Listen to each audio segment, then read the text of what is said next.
Emotional hook, inciting incident. She tossed the $100 bill onto the table like she was tipping a waitress. Book a cab to your parents' place. Goodbye. Her voice was sweet poison. My stepsister. My husband standing behind her, silent, smug. The divorce papers between us, my signature still wet. And in that moment, I didn't cry. I smiled. Because she thought she'd won. Backstory setup, the relationship. 2 years ago, I welcomed her into my life. Our father remarried late, bringing her into the family. I believed her stories about growing up with nothing, about wanting a real sister. I introduced her to James at a company gala. James, charismatic, tailored suits, sharp eyes, CEO of Lucerne Furnishings, the billion-dollar empire my late mother built before she died. He married me 6 months later. She was my bridesmaid. I thought she was smiling for me that day. Turns out, she was smiling at him. Discovery of betrayal. The first crack was small. An earring in our bedroom that wasn't mine. A text on his phone, hidden under a fake name. Her perfume lingering in the elevator when she claimed she was just stopping by. I confronted neither. Instead, I hired someone who didn't flinch at the word dig. Within a week, I had photos, their weekend business trip to Milan, her hand in his. Receipts, the diamond bracelet charged to the company account. The empire my mother built was rotting from the inside, not just with adultery, but embezzlement.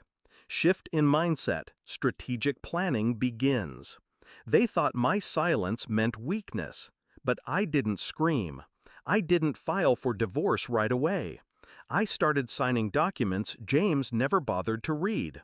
Subtle ownership transfers, quiet power shifts. Because James wasn't really the CEO.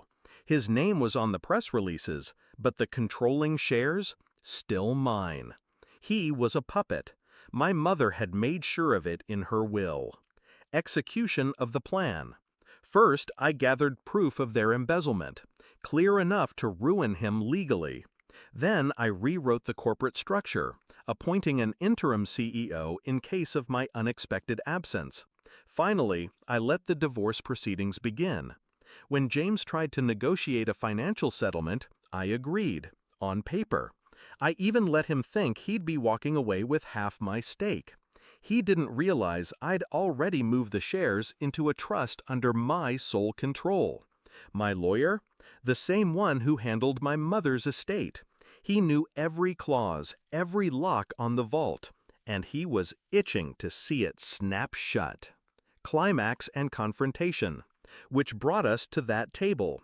My stepsister tossing me cab fare like a charity case. James watching with the arrogance of a man who thinks his bank account just doubled. My lawyer chuckled, loud enough to break their victory high. "What's so funny?" she snapped. He slid 2 documents toward them. One, James's termination letter as CEO, effective immediately. 2, a legal notice freezing all his personal and joint accounts pending an embezzlement investigation. Her smile faltered. James blinked, scanning the paper. You can't," he stammered. "I can," I said, and I did. My stepsister grabbed the paper, skimming it. "Wait, this says the controlling shares were never his," my lawyer finished. "They've always belonged to her. James was an employee, a very expensive one, and now an unemployed one." They left the room in silence. No more sneers, no more smug smiles, just the weight of a truth they couldn't undo. I didn't take back the $100 bill. I kept it, not as payment, but as a souvenir of the day they learned who they were really dealing with. My mother used to say, "A queen doesn't shout, she moves pieces." Today, the board was mine again.